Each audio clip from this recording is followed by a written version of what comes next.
গলে তাই তোরে যত 6 মাসের অন্তঃসত্ত্বা শবনম ইয়াসমিন বুবলি এবার বেবি বাম্প নিয়ে বসন্তের লুকে সেজে উঠলেন তিনি। তার রূপ যেন জ্বলসে পড়ছে বসন্তের লুকে।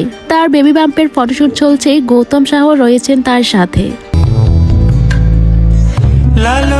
তার এই লুক দেখে ইতিমধ্যে সকলে প্রশংসা করে বলছেন, বাংলাদেশের নায়িকাদের মধ্যে আজকাল বেশ খোলামেলা অবস্থায় দেখা যায়, যেটা আগেরকার দিনে ছিল না।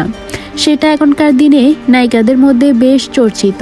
অপু বিশ্বাসকে ইদানিং এক্সপোজ করতে দেখা যায়। সেখানে শবনম ইয়াসমিন বুবলির ড্রেস যেন সত্যি সৌন্দর্যের বহন করে চলছে।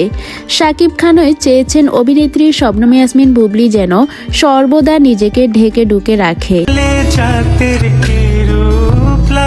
শাকিব খান মোটেও পছন্দ করেন না খোলামেলা পোশাক, তাই তো শবনম বুবলি শাকিবের কথা মেনেই নিজেকে সর্বদাই সুন্দরভাবে তুলে ধরে দর্শকদের সামনে। গৌতম সাহা যেভাবে শবনম বুবলিকে সাজিয়ে তুলেছে দেখে মনে হচ্ছে তার স্বাদের ফটোশুট চলছে।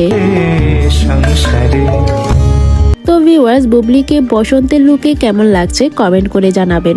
ভিডিওটি ভালো লাগলে সবাই আমার ইউটিউব চ্যানেলটি সাবস্ক্রাইব করে পাশে থাকবেন।